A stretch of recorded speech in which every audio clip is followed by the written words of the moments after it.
मित्रांनो, आशिष पाटील हे नाव तुम्हा सर्वांना माहिती आहे। आज तुम्ही या हसत असणाऱ्या चेहऱ्याला बघत असाल, पण या हसणाऱ्या चेहऱ्यामागे किती दुःख दडलेलं आहे हे कोणालाही माहिती नाहीये। आज आपण आशिष पाटील यांची कहाणी बघूया, एक जीवन प्रवास, जो जीवन प्रवास तुम्हाला आज प्रत्यक्ष रडवून सोडेल। मित्रांनो, व्हिडिओ सुरू करण्या अगोदर तुम्हाला एक सांगतो, जर तुम्ही चॅनलवर नवीन असाल तर चॅनलला सबस्क्राइब नक्की करा। जर तुम्ही सबस्क्राइब कराल तर आम्हाला तेवढा सपोर्ट मिळेल, आम्हाला सुद्धा प्रेरणा मिळेल असेच नवनवीन व्हिडिओ बनवण्यासाठी। तर मित्रांनो, सबस्क्राइब नक्की करा। चला तर मग आता व्हिडिओला सुरुवात करूया। पुरुष मंडळी लावणी सादर करतात, त्यामुळे अनेक जण नाक मुरडताना दिसतात। आशिष पाटील हा कोरिओग्राफर सुद्धा त्यातलाच एक। चंद्रा हे गाणं आशिष पाटीलने कोरिओग्राफ केलं होतं।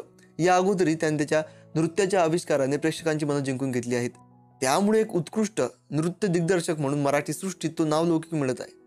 आशिषच्या या यशाचा प्रवास मात्र त्याच्यासाठी मुळीच सोपा नव्हता। नृत्याला घरातूनच विरोध, त्यामुळे अनेकदा त्याने आत्महत्या करण्याचा प्रयत्न केला। बालपण अतिशय वाईट गेलेल्या आशिषचा प्रवास नेमका कसा होता हे नुकतेच त्याने एका मुलाखतीत सांगितले। आशिष हा पाटील कुटुंबातला लाडका एकुलता एक मुलगा। आशिषला 2 मोठ्या बहिणी आहेत, विजया आणि आरती। त्याच्या आईची अशी इच्छा होती की कुणीतरी कलाक्षेत्रात यावं, पण वडिलांचा कलाक्षेत्राला विरोध होता। शिक्षण, नोकरी आणि मग लग्न करून घर संसार सांभाळावं अशी त्यांची सर्वसाधारण विचारसरणी होती। पण आपल्या मुलाची आवड काय हे त्याच्या आईने ओळखलं होतं। आशिष जेव्हा लहान होता तेव्हा त्याने गाणी वाजली की तो आपोआप थिरकायला लागायचा। तेव्हा त्याच्या आईनेच त्याला नृत्य शिकवले होते। दूरदर्शनवरील चित्रहार पाहत असताना माधुरी दीक्षितच्या गाण्यावर तो नृत्य करायचा। ही सगळी मुलींची गाणी असल्याने तो त्याचप्रमाणे नृत्य करू लागला। त्यावेळी आशिष मुलींच्या स्टेप्स करू लागला, त्यामुळे लोकांचा त्याच्याकडे पाहण्याचा दृष्टिकोन बदलला। हा मुलींसारखा नाचतोय म्हणून त्याला कोणीच मित्र नव्हता। एवढंच नाही तर नातेवाईकांमध्ये सुद्धा त्याला मित्र म्हणून कोणी जवळ करत नव्हते। या एकाकीपणामुळे आशिष आपल्या नृत्यावर लक्ष केंद्रित करू लागला। पण एक दिवस असा सुद्धा आला की वडिलांनीच त्याला नृत्य करायचं असेल तर घराबाहेर निघ असा समज दिला।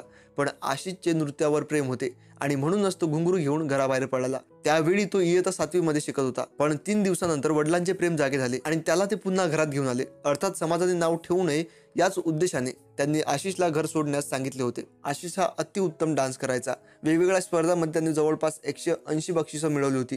मात्र वडिलांच्या विरोधामुळे त्याने ती बक्षिसं कधीच घरी आणली नव्हती। ही बक्षिसं तो मित्रांच्या घरी ठेवायचा। आईच्या प्रोत्साहनामुळे आशिष नृत्यामध्ये निपुण होत गेला। अनेकदा तो रात्री आईच्या कुशीत जाऊन ढसाढसा रडायचा। जवळ पैसे नसल्याने स्पर्धेत सहभागी होण्यासाठी आशिष विना तिकीट रेल्वेने प्रवास करायचा। एक दिवस तर तो विना तिकीट प्रवास केल्याचे पाहून टीसीने त्याला दिवसभर त्याच्या टेबल जवळ उभं केलं होतं। पण त्या काळी फोन नसल्याने आणि जवळ 1 रुपयाही नसल्याने त्याला सोडण्यात आले होते। पण लोक त्याला नेहमीच म्हणायचे, तू हे नाही करू शकत।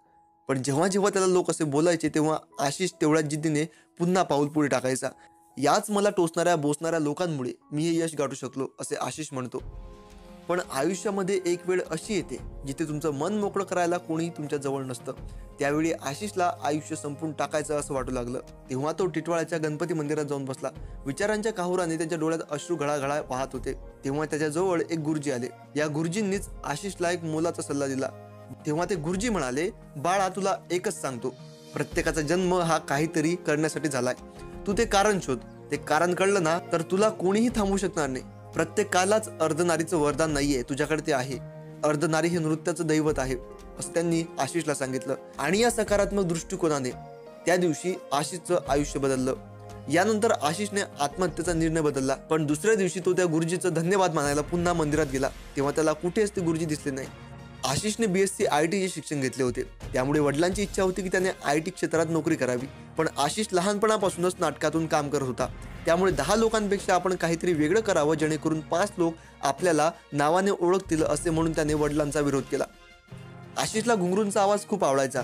त्याने नृत्याचे प्रशिक्षण कोणाकडूनही घेतले नव्हते। कॉलेजमध्ये असताना देखील अनेक जण त्याला साडी नेसून लावणी करतो म्हणून हिंदवायचे। याच दरम्यान डिप्रेशनमध्ये येऊन त्याने 3 वेळा आत्महत्या करण्याचा प्रयत्न केला होता। मित्रांनो, यावरून तुमच्या लक्षात आलं असेल की लोक आपल्याला किती मागे ओढतात। तुमच्यामध्ये किती टॅलेंट असू द्या, जर तुम्ही जगावेगळी एखादी गोष्ट करत असाल तर लोक तुम्हाला नक्कीच मागे ओढतील। पण आशिष म्हणतो की काही मित्र असेही होते ज्यांनी त्याला मोठा पाठिंबा दर्शवला। आज हीच मंडळी जेव्हा आशिषच्या नृत्याचं कौतुक करताना दिसतात तेव्हा आपण काहीतरी करू शकलो यासाठी तो त्यांचे आभार मानतो।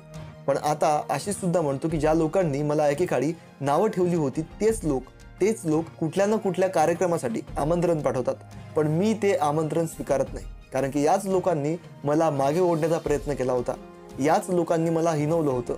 मी त्या गोष्टी कधीच विसरू शकत नाही। पण एक गोष्ट नेहमीच मी मानतो, ती म्हणजे याच लोकांमुळे मी पुढे गेलो आहे। खरंच या लोकांचे खूप खूप आभार. आजही समाजात लावणी नृत्य करणाऱ्या मुलांकडे एका वेगळ्या दृष्टीने पाहिले जाते, पण ती एक कला आहे आणि ते त्यातून कलेची जोपासना करतात. हे जर समाजाने स्वीकारलं तर या कलावंतांना कुठेतरी नक्कीच प्रोत्साहन मिळत राहील. हळूहळू लोक या गोष्टींचा स्वीकारही करू लागले आहेत आणि यातूनच आशिष पाटील यांच्यासारखे लावणी सम्राटही पुढेही असेच घडतील असा विश्वास आहे. मित्रांनो, तुम्हाला आशिष पाटील यांचा जीवन प्रवास कसा वाटला कमेंट सेक्शनमध्ये कमेंट करून नक्की सांगा आणि असेच नवनवीन व्हिडिओ बघण्यासाठी आपल्या चॅनलला नक्की सबस्क्राईब करा. धन्यवाद.